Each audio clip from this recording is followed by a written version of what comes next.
You know, there's that part in Top Gun where Jester says to Maverick, that was some of the best flying I've seen yet. Right up until the part where you got killed. Everything I said right there was on the money. Right up until the part where we talked about the final score. Everything was right until you talked about the part of the 49ers and dictating this, that, the other. They did none of it. Everything was right. Oh, you kidding? The Lions dictated everything. No. The half. Lions certainly did. Yes, they did everything. My big fear didn't come true. The Lions had everything, and then Dan Campbell decided, wait a minute, I want to Dan Campbell this thing. I am officially taking my vote for Dan Campbell for Coach of the Year back. Not that I have a vote, but if I had one, I would take it back for him. My vote on the air. I'm taking it away from Dan Campbell. We're going into the lazy Dan Campbell tropes that you've been hearing for the last 27 hours. I'm taking it away from Dan Campbell. Catch the ball. Don't fumble the ball. Well, that's it's the Jason Smith curse. He cursed them. No. I did my job. You cursed the Lions, you can never go to Detroit again. I got the Lions as far as I could get them, man. I got them to the bleeping NFC Championship game. I got them to a 24-7 lead at halftime, and then they melted down in the second half like they were Frosty the Snowman when he gets tricked and they push him in the Arboretum, wherever he is. See, you're burying the lead. Once again, you were felled by the greatness that is Brock Purdy. I was not felled. Brock Purdy was terrible yesterday. He came and he got your ass, and he's moving on to the Super Bowl. Yeah, Brock Purdy is lucky because there were a half dozen throws that should have been picked off. And they weren't. Exactly. And that's all that matters. Yesterday. He got lucky. My Lions. Harmlessly incomplete. My Lions. Or off somebody's helmet and into somebody's arm. That's what happened. No, you know what? Make a play. Oh, the Lions go to the Super Bowl. Down. Just a melting down. My Lions. And as soon as they went for it on 4th and 2 and didn't get it, I said, oh, that's trouble. And Pam says, they still have a 2-tie. I said, no, that's a lot of trouble right there. That's You talking about the first one or the second one? The first people one. Are the game was over. By the time the second one happened, you knew how the game was going to end. It's not like it was, I don't see how this movie's going to end. No, I'll tell you how the movie's going to end. I'll tell you exactly how this movie's going to end. Now, look, here's the thing. And this is why I get into Dan Campbell and it being his fault. Dan Campbell, when we talk about going for it on 4th down, okay? And there's a couple of things.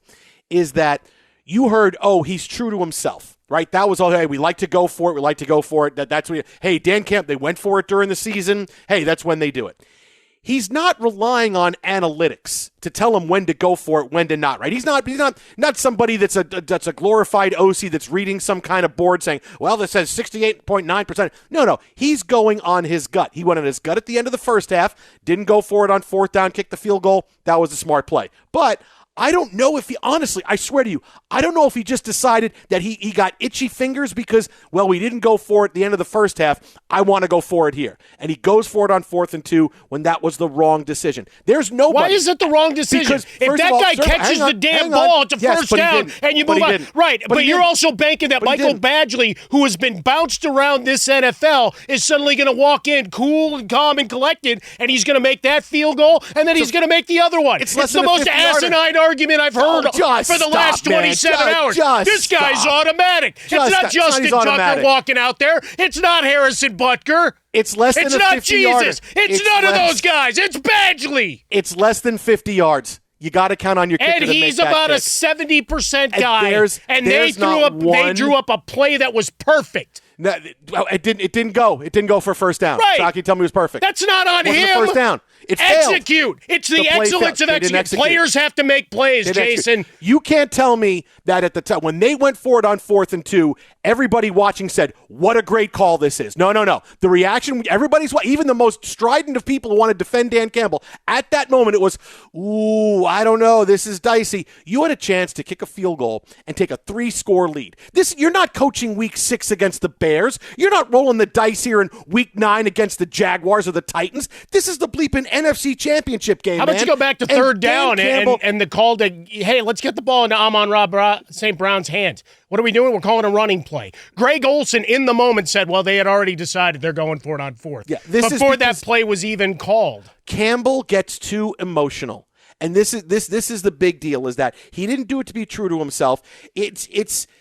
it's not something you just blanketly do because we're aggressive, we go for it. You have to understand the time and place of the game. And at that, and you know what else? And you know the big thing is that you understand, hey, we can get this, it's 4th and 2, it's 4th and 2, it's 4th and 2, right. But what's not taken into account is what happens if we don't make it? What's the result if we don't make it? The Niners were on life support. Yes, they had kicked a field goal, but they thought they were going to go right down the field to score in the second half, and the Lions defense stiffened. You don't make this on 4th down, you give them life. And look what happened after that. The game was over. It was all 49ers rest Well, then how about you go and fire Aaron Glenn? Who probably shouldn't have been fired in season. But what about the defense collapsing? Oh, no. Like, it's just not all on Dan Campbell. Guys still need to go out. Like, they still had 72 yards to defend that they did not. I understand. But what happens in that moment? And that play call and that decision dictated the rest of the game. Because suddenly, the stadium is electric. And the Niners are out there thinking, they just blew it. We just stopped them on 4th down, even though Josh Reynolds didn't catch a pass that was a little bit behind. It wasn't a perfect pass, but it was on his hands. He still should have caught it. But you didn't need to go for it in that point. And that's why I know I'm right. Because go back to right before that play, nobody said, oh, what a great and gutsy call this is. Oh, this is great. No, it's, ooh, I don't know. Oh, maybe. And you're watching the clock tick and go, maybe they get it and it works. That's the best you could do. And you know when that's your response, then that's the wrong thing to do.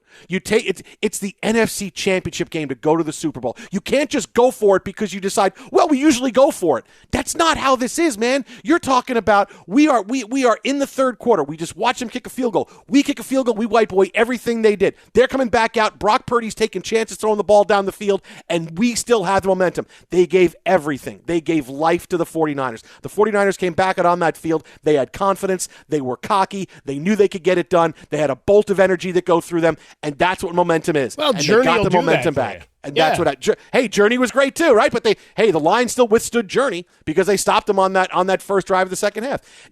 My whole point is when you're predisposed to risk, right? And that's Dan Campbell. He's predisposed to risk, and he's doing it with a gut feel. He's not doing it with what I think for the game at this point. He's doing it with a gut feel. You don't have to go for it every time, but when you're predisposed to risk, when that happens, you're going to be predisposed to pushing it and doing it when you shouldn't, right? You saw it against Dallas on the 2-point conversion at the end of the game.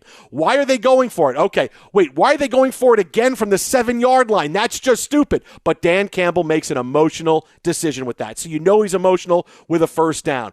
And you saw it. They could take a 3-score lead. They didn't, and this is what happened as a result. From there, it was all San Francisco. You didn't need to do it. You didn't need to go for it on 4th down. You kick a field goal, and you got to. If you don't trust your kicker to make something from less than 50 yards, you shouldn't be on the team. Although I realize the Patriots have done that for a guy. Oh, I get it. And the Packers. Okay, there's been a lot of teams that have gone down that road. There's a lot of kickers that I don't know that a lot of teams trust. Bad example, but he's not kicking if you don't think he can make it. And that's what gets me about this call is that it was not something that you had to do. And then I'm going to make another decision bad by doing it again instead of taking a field goal that would tie the game, that would tie the NFC Championship game. We already didn't make it once on 4th down, and when that happens, going into that next play, the Niners got their ears pinned back going, we stopped them once, we're going to stop them again. You're not playing from a position of strength. So kick the field goal on 4th down and tie the game. Go to overtime. Find a way to continue to extend the game. But instead, he decided to take it down to an all-or-nothing play, and he put an all-or-nothing play on earlier when they didn't convert the first down. That's the whole thing. They didn't need to do it. He got emotional and didn't understand what the repercussions of that was. But if he stopped and someone said to him, Coach, listen, dude, if we don't get this first down, if we don't get your team is going to quit on you, Coach. This entire stadium comes to life. And they're not playing the game. And that quarterback over there, who has not had any confidence, comes into a short field thinking, let's go get this ball and stick it in the end zone. And they come out with a different purpose. You had them mentally defeated. They thought that we're going to come out in the second half, get a big touchdown. And what happened? They get stopped for a field goal. The Lions are driving down for field goal. It's going to equalize everything they've done in the third quarter so far. Just think of what is the repercussion. What does it mean mentally to your team when you don't make that? Suddenly you're on roller skates. And that's what I don't get. Is I love Dan Campbell, but man, that decision at the time, I said, what happens if you don't make? Because it's a dicey thing, and it was dicey because you couldn't trust one of your most trusted receivers to make a catch on a ball he's got to. Why? Because it's 4th and 3 in the bleeping NFC Championship game on the road, and everybody's jittery, and the crowd is insane, and you know how big a play this is, and what happens? Oh, a little jittery, I don't make the play.